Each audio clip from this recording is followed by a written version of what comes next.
Hey guys, Wyatt Claypool here. To say that Prime Minister Justin Trudeau and the Liberals are hated at this point would be a massive understatement. They are in the midst of a leadership crisis that is hitting hard and fast, and they have nothing to actually correct their way out of this thing. Justin Trudeau seems to be just pulling the same trick he's done in the past to try and recover from scandals, go radio silence, call a break in government for a month, and then shuffle the cabinet and pretend that he's reset things. That's not going to work this time because there is literally nobody left. Every single new face in cabinet is really just an old face he's pulling from somewhere else, and everyone knows what the game is at this point. Every single one of these cabinet ministers just does what Trudeau says, and every time he swaps one person in for another, he is basically just trying to erase his past mistakes by pretending it was that minister who was causing all the problems. Abacus Data now has a poll out directly in the aftermath of former finance minister and deputy prime minister Chyrista Freeland resigning that shows Canadians instant reactions to what's gone on here, and it is extremely negative. Like, again, Canadians hated these people before, and somehow they're going lower, despite the fact that there obviously is a hardcore liberal base who will never turn on the liberals. Somehow there were still people holding on until all of this happened. I'm about to get into that data right now. But I'm just going to remind you guys, if you're not yet a subscriber of this channel, go and hit that subscribe button, like this video, and leave a comment if you notice anything that you want me to speak on in a future video or something like that. But this is the current government approval rating according to Abacus Data. They did this poll in the 24 hours after Chyrista Freeland had resigned, so it was like an instant reaction from the Canadian public without other days mixed in.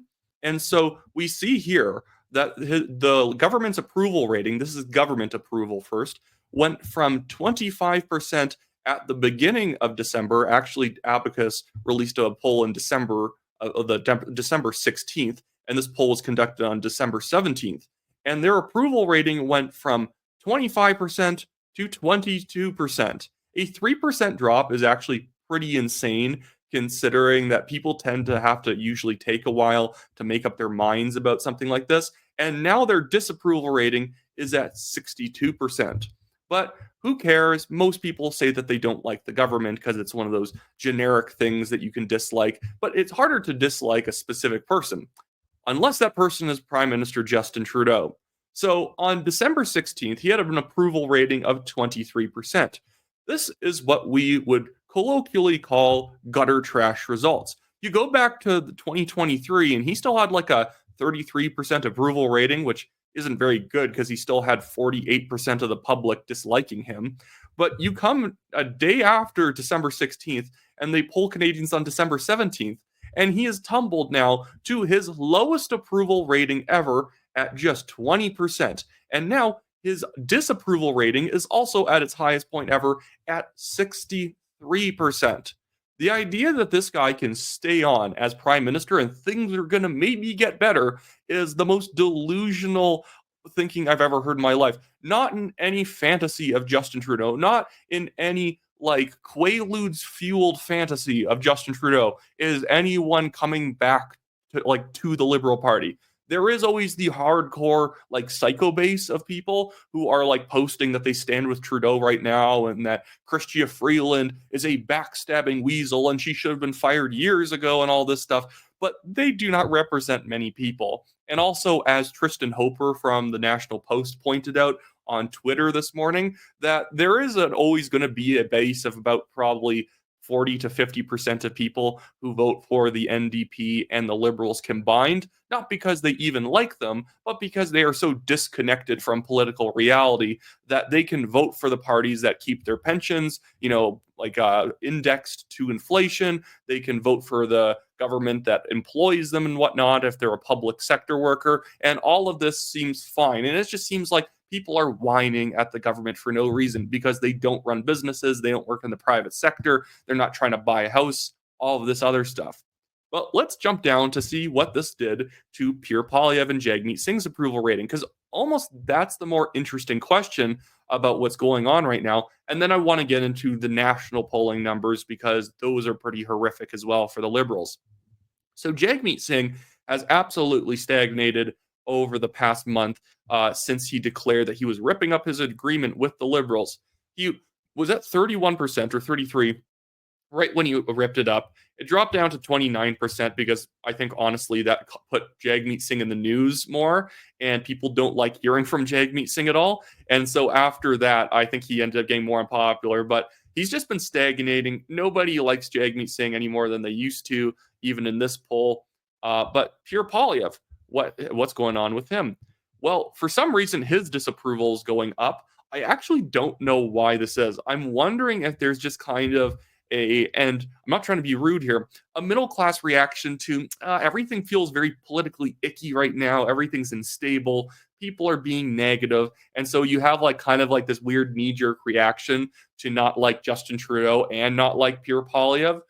Although Poilievre still has at least a neutral approval rating or slightly positive net approval rating, but still you always have that kind of strange feeling where things feel like chaotic right now. And so they don't like anyone even associated with the chaos, even if Pierre Poilievre is the one standing off to the side saying, what the heck is going on with Trudeau and the Liberals right now? We should replace them. People are like, I just don't want to talk about politics at the moment. Now I just want to move on to this polling on why people who paid attention to Chyrista Freeland resigning, because this indicates that there absolutely can be more damage being done to the Liberals in the future. Because the question here is attention paid to Freeland's resignation. How closely have you been following the news about Chyrista Freeland's resignation as Deputy Prime Minister and Minister of Finance? Did not hear about it is 19%. So 19% of people who took this poll had not yet heard about it. 39 had heard about it but did not follow it closely. 22% followed it fairly closely, and 20% followed it very closely. And I do find it funny that followed it very closely is very low for the Liberals here and the NDP. And then we have followed it fairly closely. It goes up a bit, but there's a lot of Liberals pretending and NDP people pretending that they don't know what's going on here, or maybe they genuinely are that out of touch with the state of the country that they just didn't follow it all that closely. And also, I think this is just indicating to me that conservatives are very turned up about politics these days. So even these smaller, more specific issues, they're following day to day more so. So here's the polling on whether Justin Trudeau should stay on or resign. Liberal supporters, only 56% of people think that he should stay on. 7% of conservative supporters, and they're probably just people who want Pierre Poilievre to kick Justin Trudeau's butt in October, and they don't want Mark Carney to step in or Chyrista Freeland to step in because, maybe it's less satisfying to beat one of them. But the Liberals, 26% specifically want him to resign, 60% of NDP supporters. And my goodness, who are these self-loathing NDP supporters who are like 24% of them still say, no, Justin Trudeau is the right man to keep leading our leader, Jagmeet Singh, around by the nose. There is something about the NDP that they just love losing. They love having their party constantly get talked down to and like abused by the Liberals, but I don't get it. It's weird. And then here's another poll question. Should there be a federal election now?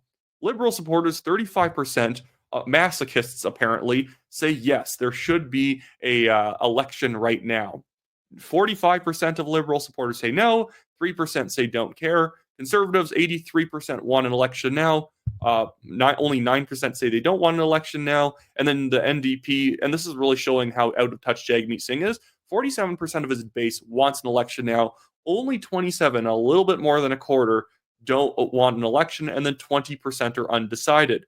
You think that Jagmeet Singh would realize that if he actually wants to send out donation emails and get any money in, I sign up for NDP donation emails just to see what they're saying, and it's all pathetic begging for money. And you think they'd have to beg less if Jagmeet Singh was, doing his job, opposing, because he is in opposition, or at least extracting gains out of the Liberals. Like, I guess from my perspective as a conservative, like, I'm happy that Jagmeet Singh is skull-crushingly stupid and gets nothing of that he wants because everything he wants is terrible. It's somehow worse than whatever the Liberals are proposing. But goodness, if I was an NDP advisor, I would be just screaming at Jagmeet Singh to, demand stuff from Justin Trudeau, or you will absolutely call a vote of no confidence. He doesn't even rhetorically bluff. He just always cracks and says, "Well, I'm going to ask for it and be really mean to you, Justin. So you better give it to me, or I'm going to keep voting for you, like I would have done anyways." It's absolutely stupid. Okay, let's go to the other. Let's go back to the national polling because I think this has been absolutely crazy. Um, this is the overall national polling. The Conservatives are at 47% in this poll. The Liberals are at 18, NDP at 18, Bloc at 11, which is like means that the Bloc might actually start sweeping most of Montreal. It's crazy. The Liberals are at 18 is embarrassing.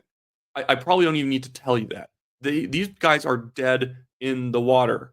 There's no coming back. Mark Carney, do you think that Mark Carney would be a good choice right now? We should. Oh yeah, let's run a central banker at the time when politics are most populist. We are at the most populist moment in Canadian politics, and you're going to run the guy who used to run the Bank of England as the Liberals candidate. That is Michael Ignatieff all over again, and that might even be. It's hard to say at this point, but that might be a worse option than Justin Trudeau. Look at BC, 45% conservative. They have a current BC NDP government, and the NDP is only at 27. Let's go to Ontario, 44% conservative in Ontario, 27% liberal. So I guess they still probably win half of Toronto at least, but you got to win most of it as the Liberals. You got to basically win all of it if you want even a minority government, even a slim minority. Atlantic Canada, 53% conservative. That was a place. Let's all go back in history.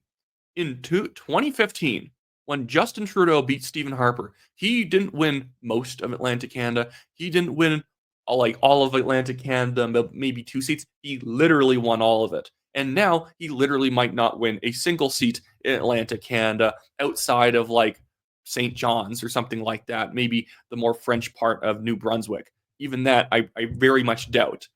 And now this is what's led Justin Trudeau to cancel all of his year-end interviews.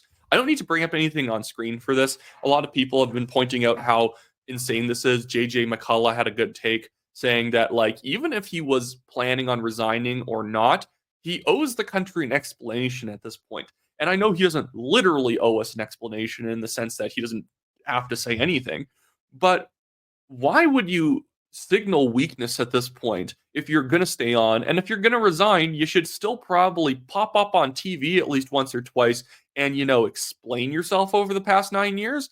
Maybe say sorry. Maybe say absolutely anything. And, and like, why, again, if you're going to stay on, why wouldn't you want to appear on all the shows, project some fake strength or whatever? Because Justin Trudeau usually cannot stay away from cameras. But now, suddenly, when in theory he should be on camera a lot, he's just nowhere to be seen. Like, I don't think a trip to like a vacation to Hawaii is going to solve all this, which is the rumored place he might take a vacation at during the winter break. I guess he's going to go and get protected by President Donald Trump because he, of course, is the governor of Canada, and Hawaii, the state of Hawaii, the great state of Hawaii, should in theory be a sanctuary for an American governor like Justin Trudeau. But he can't wait this out. What are you going to just have like a mojito and assume that everything's cool? You're just going to get a daiquiri and be like, well, people will forget about what I did. Like, that's just not how it works. People kind of forgot in 2019, but even then he lost votes. There was kind of this myth that people always have that voting doesn't work, and you'll see it in the comment sections. Oh, you can't even vote because Justin Trudeau is going to win anyways, like he did in the last 2 elections. Guys, we ran the worst possible Conservative Party leader as our prime minister candidate last time, Aaron O'Toole. Andrew Scheer, I actually think he's a good guy and could have been a good leader. He had way too many strategy firm people around him telling him exactly what to say and sucked all of the energy out of him. And those two guys still technically made gains on Justin Trudeau. Justin Trudeau lost, I'm not even kidding, between 2015 and 2019. We are not a big country. I don't think I have to tell you that. And it's a multi-party system. He lost around 700 to 800,000 votes between 2015 and 2019. Part of that is just lower voter turnout, but again, usually if you're losing votes as a incumbent government, that's a bad sign. Even between 2019 and 2021, he lost a further 300,000 votes across the country. But because we ran Aaron O'Toole, the most liberal conservative leader ever, we ended up becoming like the party for absolutely nobody. And so Justin Trudeau still got in again. I even voted PPC in 2021 because I couldn't stand O'Toole and I'm also in a safe seat for the conservatives, so it wasn't really like it's a knife said decision to throw a good conservative MP to the like wolves or anything like that. And that's where I also go after the PPC. Guys, what are you doing? What are you doing? Figure it out. Figure out how to door knock. Figure it out. I am not telling you got to pack it in because I'm scared that the PPC is going to hurt Polyev. I don't care. I actually would invite you guys to stick around if you were doing better because I like seeing people effort and get things done, even if I don't agree with everything that they say. Try. That's my PPC aside for today. But so Justin Trudeau is just canceling meetings, going on vacation, and like what? Like Dominic LeBlanc's going to come out next month and just say that the deficit doesn't matter? Like, are they going to solve anything? Like, if I was Justin Trudeau, I'd almost love to be his advisor right now because I just, for the challenge, like to see if I could pump him up in the polls a little bit. Because at this point, if you're Trudeau, you just got to go balls to the wall and just start like slash immigration 3/4. Just do a bunch of crazy stuff and just see if you can save yourself. It's obviously not going to happen because Trudeau cannot be helped at this point. But, we can all dream of crazy stuff happening just for the political fiction of it all. Now I just want to quickly play a clip of Justin Trudeau at the, or do I have that? Oh, I'll do that clip in another video. Justin Trudeau was at like a liberal Christmas party and he tried to pretend that he still has like strength and vigor and it just didn't work at all. But I guess this should be it for me today, guys. Remember, if you watched my videos and you're not yet a subscriber, go and hit the subscribe button. I have a bet. I have to hit 100,000 subscribers by sometime in next December, or I owe a bunch of people dinner. So if you don't want to have to make me pay like $200, make sure you subscribe so I can get to that goal. I'll see you guys all later.